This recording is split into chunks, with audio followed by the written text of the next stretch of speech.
or jongbong is what they call it in Korean, or any long martial arts staff, long martial arts stiff. This is just how to hit someone for self-defense using a long martial arts stick. You're gonna start with your staff in your hand, just in the middle, and turn it side to side. This is to warm up the joints so you can stay safe from injury during this workout. It's a simple turn. I'm using a heavy self-defense staff made out of hickory. And so the heavier the staff, the slower you're gonna turn at the beginning. When you learn how to hit someone with a stick for self-defense, you wanna build power in your forearms and in your grip. This is gonna get you there. You're gonna get a lot stronger. You can see I'm just turning it up and down, just to the front of your body first, and then you're gonna put it in your other hand and do the same thing, turning it from side to side for 30 seconds. And you go for 30 seconds because you want time under tension. You want it to be long enough that you get the benefit you're looking for: strength, flexibility, and better mobility, better ability to turn it from side to side. Good morning, Studer. It's nice to see you this morning. You're gonna go from 30 seconds here, go back into the first hand, and now stick it to the side of your body and turn it up and down. And you can do this with any size self-defense stick. You can do this with the medium-sized Joe staff. You can do it with a shorter Hanbo or a 36-inch walking stick. You can do this with a broomstick or a rake handle, anything that you have that you can use to train yourself to hit someone with a stick for self-defense using a long martial arts stick or a medium martial arts staff, a walking stick, hiking pole, whatever works best for you. After 30 seconds here, you put it in the other one. The reason you're going to the side is because you want to activate the side and the back of the shoulder. You want to get those muscles activated, engaged, get blood to flow in there. The plasma goes in there, heals everything up, oxygen, but it's also going to build muscle, strengthen the tendons, improve all of your strength for self-defense. When you learn how to hit someone with a stick for self-defense using a long martial arts staff, start slowly and then gradually increase the speed. You can see I'm not going very fast. It's because I'm using this hickory self-defense stick. That's the first link below if you want to see what the dimensions are. Then you're going to come pinky to pinky, palms up, and turn your stick out from one side, bring it in, and go out the other way. Again, the way you're turning this, it just comes in the middle, slow it down until you can get it, and then start to speed it up.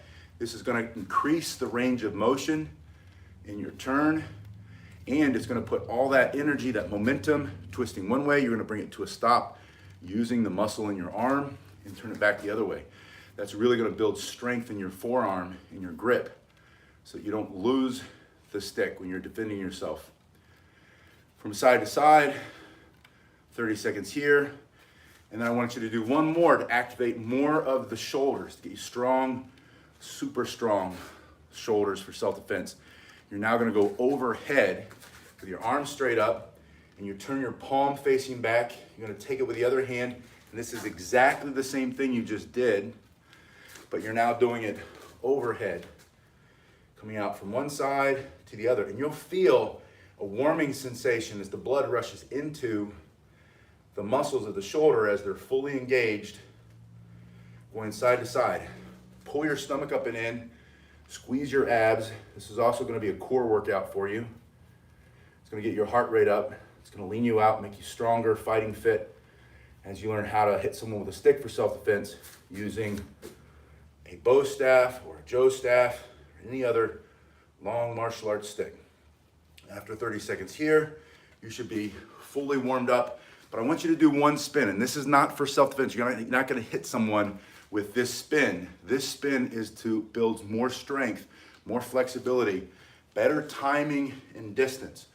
This is almost like jumping rope. If you were a boxer or a martial arts fighter, an MMA fighter, and you were getting ready for a match, you'd wanna get your heart and lungs conditioned, your legs conditioned, your arms conditioned, you would jump rope.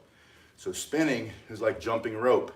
So when you see someone spinning in martial arts with a staff, know that that is the same, equates to jump roping or rope jumping for a boxer. But you're gonna go slow as smooth, smooth as fast. You're taking your thumb and you're carving a sideways figure eight or the infinity sign. Stomach up and in, abs tight. This is a core workout. This is your right hand. Put your right foot forward. Make your body a smaller target. Bring your other hand up and in. Guard your head. After 30 seconds here, put it in the other hand, and it's the same transition. Pinky to pinky, palms up. Goes into the left hand. Your left foot will now be forward. Your right hand's up. Stomach up and in, abs tight. Go from one side to the other. Again, carving that sideways figure eight or infinity sign. And keep your hand closed. You might be tempted to open it to make it go faster. That's a bad habit. When you hit something, you'll lose it. So learn how to increase flexibility. Fight for your flexibility with your hand closed. And then you'll start to get better at it. After you've done this for 30 seconds over here, thank you, Studer, for that generous donation. We'll call that an Easter surprise, being the day after Easter. A little Easter egg. Studer, as you know, I'm greatly appreciative. But you're going to the front and the back, and this is for the same reason that you did the spin to the side or the turning to the side. You want to activate and engage these shoulder muscles on the top and the back of your shoulder. Strengthen and stabilize your shoulder. When you learn how to hit someone with a stick for self-defense, you need strong, healthy shoulders in addition to a good grip and powerful forearms. This exercise will get you there. This is also going to raise your heart rate. You can see I'm sweating. Stomach up and in, abs tight. And again, do this with whatever size stick you have. It doesn't have to be a 6-foot bow staff or a 6-foot self-defense staff like in the link below. It can be shorter, it can be longer. But do those motions, and then that'll give you a proper warm-up. You're ready to strike. Now, I want you to stand behind your staff. You're gonna stand behind your long martial arts stick. You're gonna point your thumb, and I want you to practice the thrust. And when you thrust, two things are gonna happen with your arms. You're gonna turn your front arm over and down, and your back arm in and up. So it's gonna come forward and up. The front arm is gonna go over, straight out and down. Full extension so the elbow's not bent. From here, you stand behind it. You're gonna thrust, lift, and thrust. I'll show you kind of at the angle so you can see that your arms are extending and twisting. That's going to lock. So if you run into something, let's say that bag is somebody for self-defense, you're gonna run into it, they're gonna move back, you're not gonna move back. You're gonna point and thrust. If you don't do that motion and you hit something hard, then they'll collapse, they'll come forward, your arms will go back and they'll be right on top of you. And one of the best things about hitting someone with a long martial arts stick for self-defense is that you have incredible reach advantage. That means you can hit them here, this far away. There are a lot of simple, basic techniques that you can do to hit somebody and keep them off of you with your long martial arts stick. But you don't want to bend the elbows, do it improperly, because then they'll just push through you. They'll push through your stick and they'll be right on top of you. So you have to lock those arms, lock the elbow, turn the wrist. They both lock. This tendon lock makes it almost like, what is that? The joust on horseback, right? Almost like you're jousting. Same thing as a spear, the way you would use a spear. Pushing through. You can see, I want you to do this over and over again for at least 30 seconds with whichever foot you started with. Left foot forward for me. So with your left foot forward, then put your right foot forward, put it in your right hand, and then repeat the exact same amount of time. Again, you're gonna measure time instead of repetitions. Instead of doing 100 of them, do 30 seconds. 30 seconds is a good amount of time for your body to start to improve and change and grow, build your muscle, build the conditioning of your heart and lungs. I don't know how many hearts you got. And then I want you to put it into the backhand, and I want to show you immediately how to defend yourself when it's in the backhand. Instead of pointing the thumb, you're going to lift it to your ear, almost like you're bringing your phone to your ear. That's going to bring the long side of the staff and put it between you and the threat. Again, this bag represents the threat. You lift it up. You're simply going to spear or thrust, push straight through his face for self-defense, or his throat for self-defense, or into his solar plexus for self-defense. But you're gonna lift here and thrust. And you can see, again, your elbow will fully extend. You can also see that your hand is turning over. There's the lock. This hand turns over. It's more subtle. It's a smaller motion than this one, but there is still a turning motion as you lock this arm forward. So from here, it's in your back hand. Pick up your phone, put it to your ear, thrust. And for 30 seconds. Now I never put the timer on. I'm not watching the clock when I say 30 seconds. I just count the 30 in my head, and I try to go for about a 30-second count. But I've been teaching martial arts for over 30 years, and based on a clock. And so my head just naturally hits 30 seconds, 1 minute, 5 minutes, because when I teach for so long, or when you teach for so long, you just kind of get a knack for it. You're just comfortable. And then you put it in the other hand, same thing, pull it up and thrust. And this is fun for me. It's going to be fun for you too when you realize that it feels different on each side. Now, instead of being frustrated by that, which you can, it's your choice. You always have a choice to go this way or this way. You can allow yourself to feel frustrated, or you can say, this is good that this side feels so much different, or this side feels so much weaker, or so much more cumbersome, or less smooth. Because there's your opportunity to grow. And if you have an opportunity to grow, then you're always making progress. And as I was told many times over and over again as a young person learning martial arts, you're either growing or you're dying. You're either making progress or you're starting to stagnate and rot and to stink and fall apart. I wanted to paint a picture. So I want you to grow. And if it's uncomfortable for you, then embrace it. Get your ego out of the way. Smile at yourself a little bit and say, this is good. This is just what you need. This is what I needed. I need to be bad at something for a while and start to get better by not quitting. As I often say to you, I want you to struggle. I want you to struggle and not quit, because I know when you struggle and you don't quit, you're going to grow. Now, go back to the first way you held it, where you're standing behind it. This is very important. Imagine that this is the threat. There are principles of self-defense that you will use when you learn how to hit someone with a stick for self-defense using your long martial arts staff. The first principle is always situational awareness. Pay attention to what's happening as it's happening. Number 2, get in a better position. In this case, stand behind your weapon. Stand behind your self-defense tool.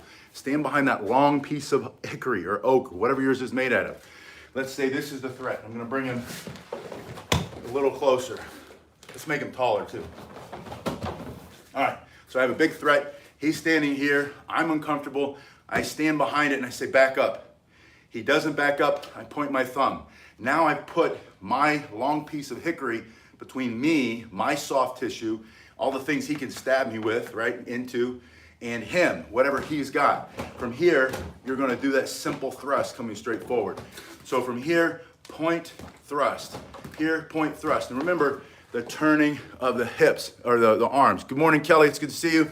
Now from here, I want you to add a second technique, which is almost like a straight punch just to the jaw, but that's going to bring your staff over in a horizontal way, and you're going to strike into his head, his neck, his jaw, his upper arm, break that bone into that joint. That's even better. Maybe he's coming forward with a weapon to hit you with.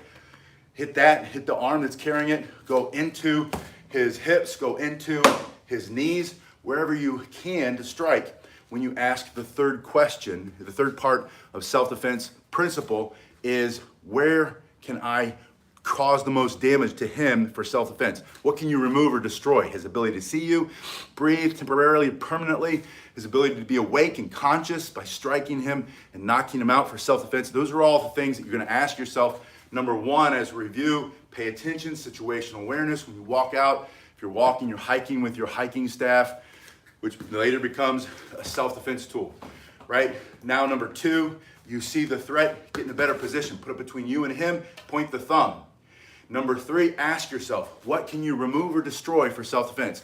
Well, go for his eyesight. Then go for his ability to be awake. Turn off his operating system, knock him out. Right? So you're gonna go 1, 2, coming forward. Oh, good morning, G. Carlton. It's good to see you. Oh, G. Carlson says he's practicing with the cane or the chains for self-defense. We've been talking about that for a while. Point, thrust, and then bring this hand forward. Striking here. Kelly says never give up. Still training at 63. Heart bypass, cancer. Still training. Keep going. Thank you for training with me, Kelly. I'm very flattered. From here, point, strike. Practice that again. 1, 2. And again, you're going to go for full extension. Turning the shoulders and the hips is what generates that stopping power for self-defense. You're going to be able to knock him out for self-defense when you use your walking stick or your Japanese Joe or a hiking pole or a broomstick, whatever you can find to pick up. We were at the beach this weekend, lots and lots of umbrellas. This is tourist season. A lot of tourists come down, they buy the umbrella at CVS Pharmacy or at the Publix. You know, it's they're not throwaways, they're decent. They don't last that long though, and one good wind and they're done. But they take these umbrellas and when they can't get on the plane with them, they throw them in the trash cans. So as I'm walking on the trash can, I see them and I think if I needed to defend myself, my family against somebody who had a weapon, I would pick up one of those out of the trash can. And it's gonna fall apart, but not until after I stick it through something a couple times for self-defense. So I want you to think in those terms. What can you remove or destroy with your strikes? And then where are the tools around you that you could immediately access if you needed to in a survival situation? The point of training with the long martial arts stick, learning how to hit someone with a stick for self-defense, doesn't mean that you're always gonna have the stick you train with, but it's going to teach you how to use any stick you could pick up. And that's why I want you to learn how to train with different size staffs. So thrust, and the backhand comes through. After you do this for 30 seconds, switch it to the other hand. Same thing, thrust, and strike. And again, this feels different to me. For some reason today, it feels very awkward on my opposite side. But again, that's exciting for me. That means I've got room to grow. You're going to grow the most when you push through the feeling of being awkward, of not being good at it. Allow yourself to stink. Anything worth doing is worth doing poorly at first. We've been told a lie our whole lives. Anything worth doing is worth doing well. That's the pure lie. Anything worth doing is worth doing poorly at first until you get good at it. And then you're gonna get so good at it because you got your ego out of the way that you'll be able to do it with your eyes closed. So accept that new mantra. Get rid of the old one, the old lie, that old vague platitude, which is never true. Anything worth doing is worth doing well. Anything worth doing is worth doing poorly. And then you'll get better at it and better at it. And then you'll be an expert. You'll be the best at it of anybody, right? That's going to be your superpower. Hello, Peter. It's good to see you. Peter says, perfect spring day in Germany. Wonderful sunny weather with blue sky. My client up north where I used to live sent me a picture. We were training this morning. Showed me outside. It was snowing. It's beautiful here, though. Beautiful in southern sunny Florida. All right, now, in the backhand, you're going to lift, put the phone to your ear, thrust here, and I want you to do this angular strike coming down. Again, the question is what can you remove or destroy for self-defense? Take out his ability to see, and then knock him out for self-defense. Using this hard piece of hickory against his hard piece of head, right? He shouldn't have attacked you. You said back up, you put this up, you had to thrust and then strike. And when you strike, bring that down and tuck it over the elbow to protect the body and the arm on this side. From here, you're gonna lift, thrust, strike. Put it back down, lift, thrust, strike. First principle of self-defense, pay attention, or situation awareness. Second principle of self-defense, get in a better position. That means this, right? In this motion here, if his strike is coming into your body, you can intercept as it comes in, lifting it up and out of the way. He's coming in toward you. You lift this, thrust, strike, down at the angle right here. Good morning, Patrick. It's good to see you.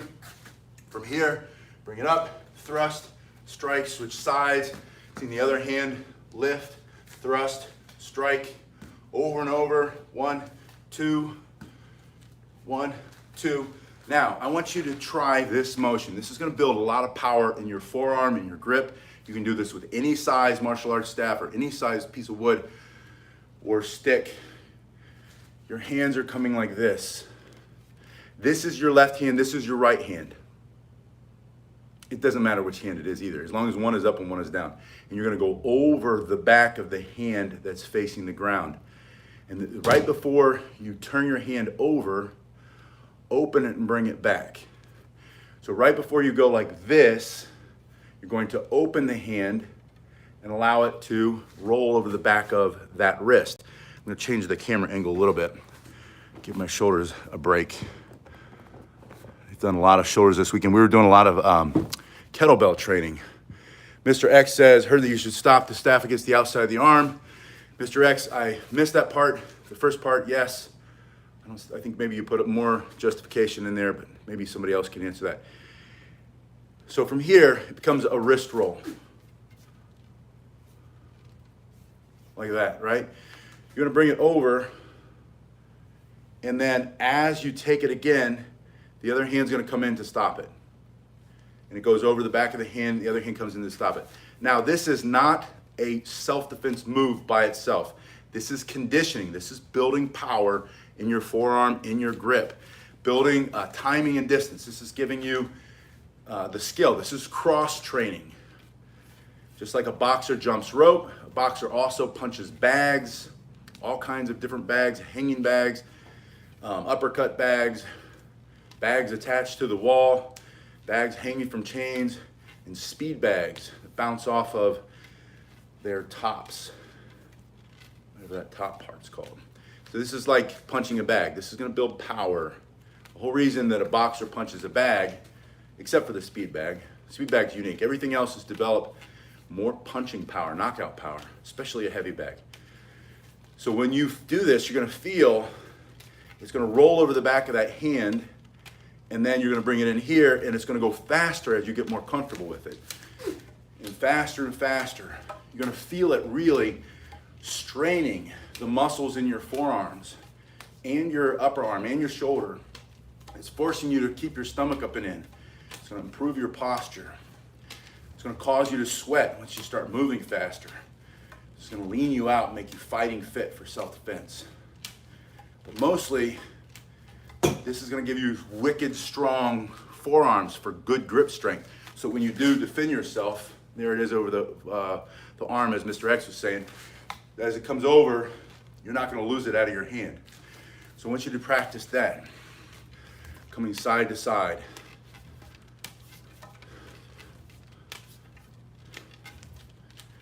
And do that for at least 30 seconds. You can finish your workout with that or finish with this. This is my favorite way to finish. And this is to really, really, really improve hand strength and dexterity, which are needed for self-defense. When you learn how to hit someone with a stick for self-defense using your long martial arts staff, or long martial arts stick, the bow staff, or bow, it's not technically a bow staff. Bow means staff, generally, I think. I'm not a linguist. I know very little Japanese, Okinawan.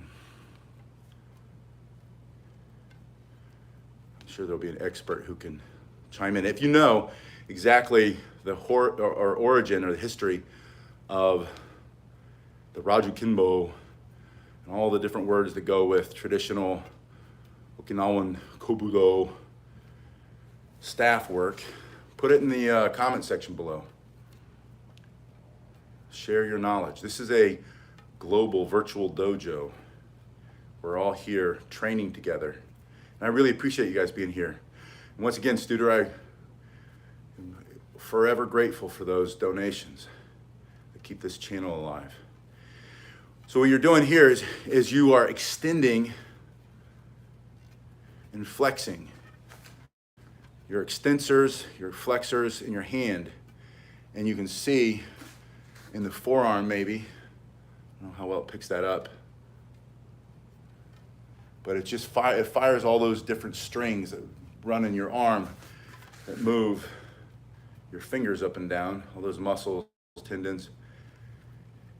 But this is also, I keep getting this question. Some of you get the tendonitis. And when you get tendonitis in the elbow, it hurts, right? It hurts even just to touch it. Good morning, Sensei Emmett. It's good to see you. And so if you start getting tendonitis in your elbow because you're doing too much weapon self-defense, you're doing too much work learning how to fight with sticks for self-defense, you can start to improve the health of your forearms, your hands, your elbows, and get rid of a lot of that tension in the elbow by doing these exercises, because you're doing two things. When you practice with the stick and you're just fighting with it and striking with it and blocking with it, you're closing all the time. If you, since Amos says try Qigong or Qigong for recovery. But if you start to roll it through your fingers, you're now flexing and extending. So you're starting to balance it off. It's like doing pull-ups and push-ups. If you just do push-ups, you start to roll like this and your muscles are tight all the time. You get headaches back here and the neck's tight. You have to also do pulling exercises, right? Different kinds of pulling exercises will then activate the muscles in the back and get your shoulders back open so you don't get those headaches from all the push-ups. So when you start to do this, you're gonna take care of some of that. Another thing I want you to do is pull. This comes from Qigong. This is a Qigong exercise. Just pull, kind of shake. This is moving, this is energy flow, energy movement. Blood movement mostly, right? This is also going to improve your circulation. Do that on both hands for about 30 seconds. See how I'm just pulling and shaking, and it's gentle. I don't want to rip anything off. I don't want you to rip anything off, right? Do this motion over and over. This is going to keep your arms, forearms, especially get rid of that tendonitis. I'm going to show you the last one, kind of the silver bullet.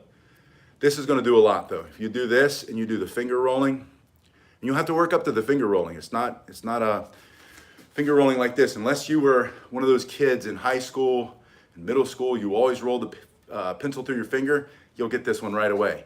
If you didn't, you're gonna have to work for it. You can use your other hand to assist the turn. See how I'm doing that with this hand? Just assisting. Now the third exercise after this one, take your fingertips and your thumb on the other side, and you're gonna gently rub up and down in a circular motion along the lines. And you're gonna feel it. You're gonna feel there's gonna be something like this. This will be really tender if you get the tendonitis. That's gonna be tender to the touch right there as it goes over the bone. So you're gonna start close to that. And trust me, it might make you cry a little bit, but it'll be worth it. A little bit of pain will get rid of a lot of pain. It'll get rid of that persistent pain if you're just living with it. You know what I'm talking about if you aren't. If not, skip this part. But come back to it if you ever get it. But you're just, and then once you gently rub along that and you get rid of some of the, take the edge off, so to speak, then start to squeeze that muscle and increase circulation. Squeeze it and then move your hand around and you're gonna heal yourself. You're designed to heal yourself. That's what Qigong is, or Qigong. The energy work and moving the energy through your body. And there are all kinds of different ways to do it. You'll feel it in your hands. Just like since Emmett's telling you, maybe we'll do a Qigong video or Qigong. Qigong is two different ways to say it depending on which style of martial art or which country you're talking about. But do those exercises, do the finger exercises. Again, Studer, thank you very much. You guys have been awesome. I'm hoping later today to be back. I got a bunch of magazines. I found them finally. I'm gonna teach some of my self-defense class tonight, some of the adults, how to roll up a magazine to use as an improvised stick for self-defense.